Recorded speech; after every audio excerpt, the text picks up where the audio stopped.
Let's start. Anything positive that you'd like to share that you're proud of that has been working well for you in the last week or two? And we talked about this before you hit the record button, but it is amazing that I actually attended a conference for the first time with an actual plan, and the plan worked, and I wound up with 9 actual client meetings over a period of 2 days. The conference itself was kind of so-so, but the meetings were actually really good. And so I'm really chuffed that I actually went and I actually had a plan and I actually had meetings that are going to result in good follow-up meetings. So that's my big win for the week. Oh, fantastic. So, do you mind if, because I am recording, I very rarely record these calls and then share them, but I might take a snippet out because Sure. it's just you and I on this call. I might take a snippet out. How you said that the first time you've ever been to a conference where you had a plan. Talk me through a little bit about the plan and how difficult was it to make that plan, to make that leap from before to what you did this time? Right. So we talked about going to conferences on the Tuesday call before I went to the conference. And you gave suggestions on how to go about, setting things up. And I took good notes. And so on the Friday before the conference, I downloaded the conference app. And the app is where you can find attendees. And there were 900 individual attendee names. And I was just like, oh, this is going to be a lot of work. But I did. I doom scrolled through the 900 names and marked the ones that I thought were interesting. And then I went and found all of those profiles on LinkedIn. On LinkedIn, I then visited every one of those profiles and added them into Folk. So I had them in a place that I could go back and find them. And I always had my Folk app on my phone so I could go back and figure out who it was that I deemed interesting. And they had another label, and the other label was indeed at the conference. And so I went through each one of them, and then I started doing outreach to them either on LinkedIn, or I'm using another email hunter software that gives me a chance to actually find out what their direct email is, and I would send them a direct email. And in a few occasions, I would send them an information message in the app. I find most people don't use the messaging in the app. Mm. But I got some good responses. I got people that accepted connection requests.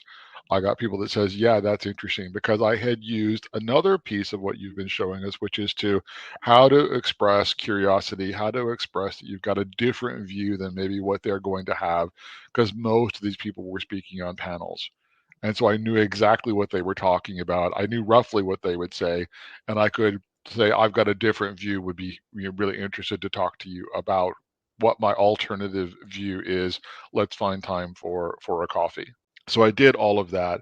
I arrived Tuesday night. I went through everything again. So I knew Wednesday morning, these are the people that I actually have booked appointments with. These are the people that I want to book appointments with. And anytime I sat down, I just continued to trudge and pound through that list. And it resulted in 9 meetings, as I said, before I was done.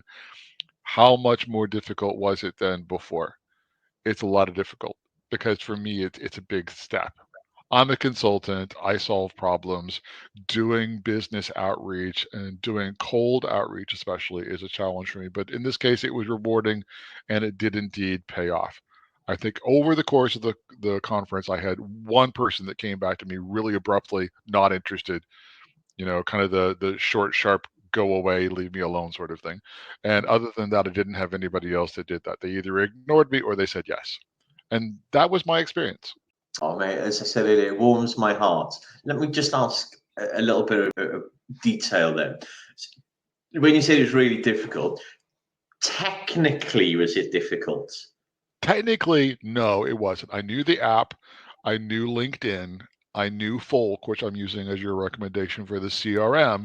So technically, it wasn't difficult. It was difficult, time consuming, and monotonous.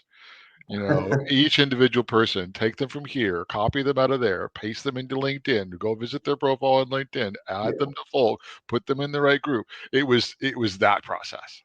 Yeah, fine. And as a result, you said 9 meetings. So just in case I do, feel free, just in case I do share this as a kind of a mini snippet, are you able to share the names of some of those? Because I'm conscious that they're not small mom and pop businesses. The type of businesses No. you're talking about, I'm happy to say I had meetings with Standard and Chartered Bank. I had meetings with Deloitte. I had meetings with the head of IT innovation for Nestle. So those are relatively big names, and they were in my particular sector. This conference was the European Blockchain Convention, and so that was its focus. So it was in my specific industry, which is blockchain, and in innovation within that. Troy, I'm so proud of you, mate. I really am. So, the technical drudgery of moving things around, that never really goes away. We can automate stuff, and that's, but then, each conference is slightly different. And so the technical, and you can have a VA, once you get a bit of a process, you get you can kind of outsource that a little bit to a VA if we ever get to that stage. But the real thing is that you broke through the uncomfortableness of doing it. And I'm just so you implement, and that's what I love about working with you. Is you listen, and you implement, and and the results are there because of that. So, mate, fantastic, well done, mate. I also did one other thing, which you'll either like or you won't like. I car crashed people. I car crashed 2 different people. One of which was the head of innovation for FC Barcelona, and the another one is the head of innovation for Allianz. And when I say car crash them, I recognize them, and I simply waited until they stopped talking to someone else, and I car crashed right into them, introduced myself, and just stuck my hand in, because they had not responded to any of my emails or anything else. But I did, and out of both cases, I got a follow-up. Yes, we'll connect with you, and yes, I'm not the person you want to talk to, but I will introduce you to the people you do need to talk to. So not only did I do the email, the virtual stuff, I actually did the in-person car crash.